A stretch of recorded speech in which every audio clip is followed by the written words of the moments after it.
Welcome to HTV. నేను మీ Hemamalini and welcome to film updates. So చాలా ఫ్లాపుల తర్వాత చాలా హోప్ తో చాలా ప్రజాదరణ పొందుద్ది అని చాలా ఇంట్రెస్టింగ్ గా తీసిన సినిమాయే రాబిన్ హుడ్. సో బట్ మన హోప్స్ ని చాలా తగ్గించేస్తూ మన హోప్స్ ని చాలా ఏమంటారు లైట్ గా తీసుకుంటూ తీసారేమో అనిపించింది వెంకీ కుడుముల గారు అనమాట.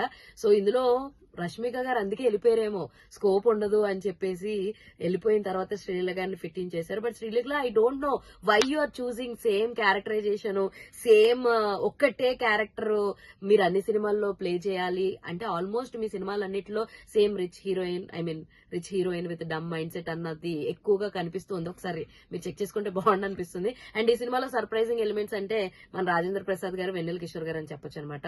వీళ్ళిద్దరిదే కాస్త కోస్తా మనం నవ్వుకోగలగం. జాతిరత్నాలు టైప్ లో ఉన్నటువంటి పంచ్ డైలాగ్స్, జబర్దస్త్ లో ఉన్నటువంటి పంచ్ డైలాగ్స్ ని మోడిఫై చేస్తేనే robin hood cinema. So cinema పరంగా స్టోరీ పరంగా చెప్పుకోవాలంటే మనోడు అనాథ. సో తనలాగా అనాథలుగా ఉన్న వాళ్ళందరికీ కూడా డబ్బులు పంచాలని చూస్తాడు. కొంచెం కిక్ ప్లాట్ అన్నమాట. సో ఆ తర్వాత బ్యాక్గ్రౌండ్ లో విలేజ్ లో ఒక స్టోరీ ఉంది, అది అస్సలు కనెక్ట్ కాలేదు.